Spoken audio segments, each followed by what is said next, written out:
Donc à présent, nous allons gérer le menu, donc les menus latérales, les sidebars.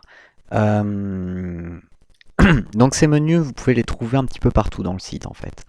Ça dépend encore une fois du thème que l'on a choisi. Ici, j'ai un menu de ce type-là sur le côté droite de mon site. Okay. Alors c'est plus qu'un menu, c'est carrément une zone de contenu à proprement dit. On va pouvoir placer des différents éléments. Par exemple ici j'ai un moteur de recherche, puis après j'ai des menus. Okay. Alors pour ça, ça se gère encore dans Apparence, dans la partie qui s'appelle Widget. L'idée du widget, c'est tout simplement l'idée de bloc que l'on va pouvoir glisser d'un élément à un autre. Alors, ici, encore une fois, c'est ce thème qui propose ça. J'ai différentes zones.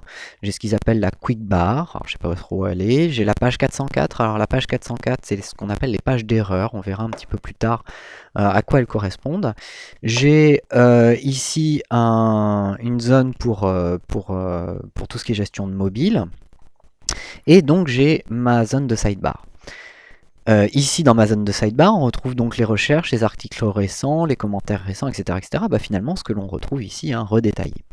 Alors, pour ajouter et supprimer quelque chose, c'est très simple. Il suffit tout simplement de, par cliquer-glisser, de supprimer, d'envoyer les blocs à gauche ou à droite, selon là où on souhaite placer des éléments. Exemple, dans ma sidebar, je souhaite tout simplement rajouter un calendrier.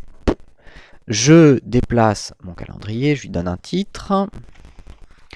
Voilà, j'enregistre. J'appuie sur F5 pour actualiser. Ici, vous voyez, ma sidebar s'est totalement remodifiée, modifiée, pour laisser apparaître donc mon fameux calendrier, mon widget calendrier que j'ai inséré. Donc on va voir un petit peu ce que l'on peut faire avec à ce niveau-là, à savoir que ça va dépendre énormément de la présence d'une partie blog ou pas. Chose qu'on peut faire principale, qu'on peut faire, qui serait redondante ici, mais c'est pas très très grave en même temps, c'est réutiliser notre menu personnalisé, ok, que l'on avait utilisé ici. Donc je n'ai plus qu'à insérer le bloc menu personnalisé dans la sidebar, lui donner un titre, par exemple menu secondaire, et choisir, sélectionner le menu que l'on a créé. Donc ici on en a créé qu'un qui s'appelle menu. J'enregistre, et à présent, si j'actualise, je vais retrouver ce que j'avais ici, mais formaté d'une manière différente ici. Ça peut être pratique lorsque vous n'avez pas de menu principal. Si vous n'avez pas de menu principal mais que des zones de widgets, vous pouvez gérer un menu principal de cette manière. Ok ? Ici, ça va être un petit peu redondant, cette idée. Donc ce que l'on va insérer, c'est un moteur de recherche qui est assez important pour faciliter la recherche sur notre site internet.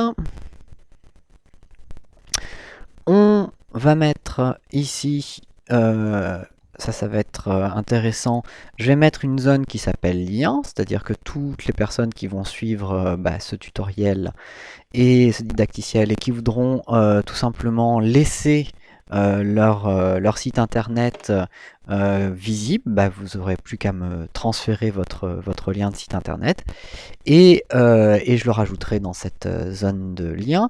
Donc là ici, je vais mettre tous les liens étriés par titre de lien, voilà. Nombre de liens affichés. On va dire que on va en afficher, soyons fous, 20. Grand maximum, au bout de 20 liens, il n'en affichera plus. Alors, j'enregistre ça. Je vérifie si ça fonctionne bien. Donc, je trouve bien mon moteur de recherche, ma zone de liens avec des liens qui sont préinscrits dedans. On va voir comment modifier ça. Et enfin, mon menu secondaire. Donc, tout fonctionne parfaitement, il n'y a pas de souci.